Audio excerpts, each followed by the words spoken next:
pemerintah ngebut membenahi PP nomor 1 tahun 2019 tentang devisa hasil ekspor alias DHE dari kegiatan pengusaha, pengelola, dan atau pengelola sumber daya alam. Salah satu poin yang akan digodok dalam peraturan pemerintah ini adalah DHE harus disimpan di sistem keuangan dalam negeri selama 3 bulan. Menko Perekonomian Erlangga Hartarto menyatakan poin tersebut masih dibahas untuk disepakati dengan Bank Indonesia maupun kementerian dan lembaga lain.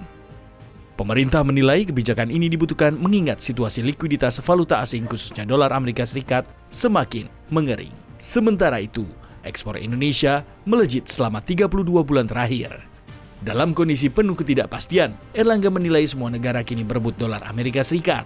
Bahkan, beberapa perbankan di negara lain menawarkan bunga yang jauh lebih besar dibandingkan dengan Indonesia.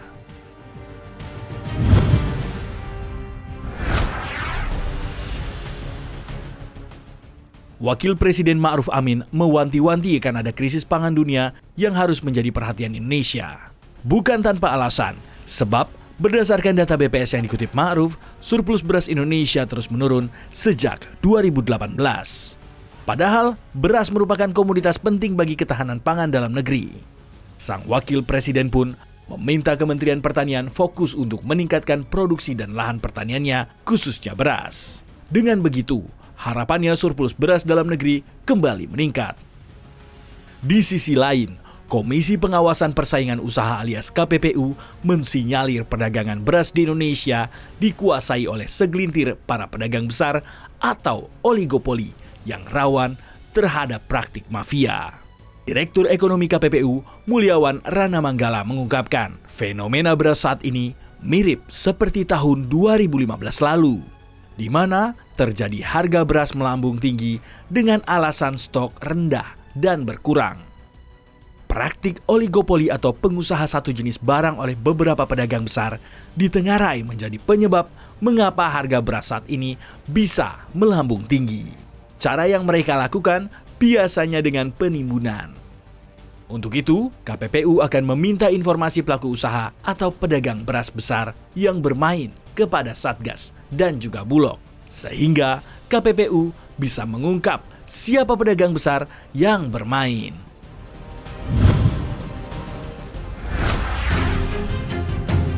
Bio Farma menyebut produksi vaksin Indovac dihentikan. Kabar ini muncul saat vaksin buatan dalam negeri tersebut belum lama mendapatkan izin untuk digunakan. Direktur Utama Bio Farma Honesti Basir mengatakan, produksi Indovac terpaksa dihentikan lantaran masih menunggu kepastian terkait besaran volume penggunaan Indovac yang akan digunakan pemerintah. Honesti menjelaskan, alasan penghentian sementara produksi vaksin Indovac demi mencegah pemubaziran atau potensi kadaluarsa yang sangat cepat setelah vaksin diproduksi. Sehingga perusahaan plat merah harus mengetahui secara pasti terkait kebutuhan vaksin tersebut. Honesti menyebut, stok bahan baku vaksin yang masih tersisa bisa digunakan untuk berbagai jenis vaksin lainnya.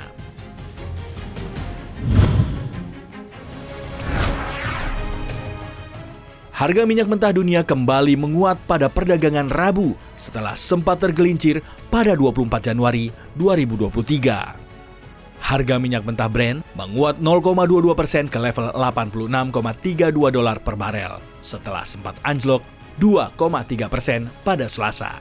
Sedangkan jenis light sweet atau West Texas Intermediate tercatat 80,16 dolar Amerika Serikat per barel, naik tipis 0,04% dibandingkan posisi sebelumnya.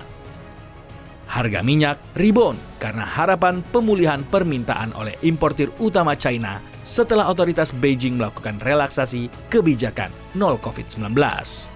Relaksasi itu mendorong ke zona hijau setelah melemah di hari sebelumnya di tengah kekhawatiran soal pertumbuhan ekonomi global dan persediaan minyak Amerika Serikat yang lebih besar dari perkiraan.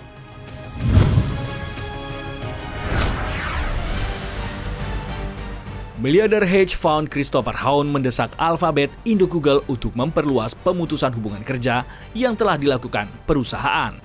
Hohn meminta Alphabet agar memangkas tenaga kerja dengan rasio 20% dari total karyawan. Menurut Hohn, akan lebih ideal bagi Alphabet jika dapat memangkas tenaga kerja menjadi sekitar 150.000 pekerja.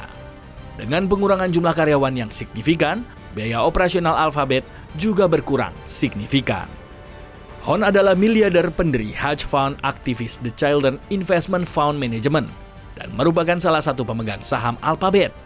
Namun, tak hanya Hon, pemegang saham Alphabet lainnya juga mendesak perusahaan teknologi ini mengurangi karyawan dan biaya operasional secara masif.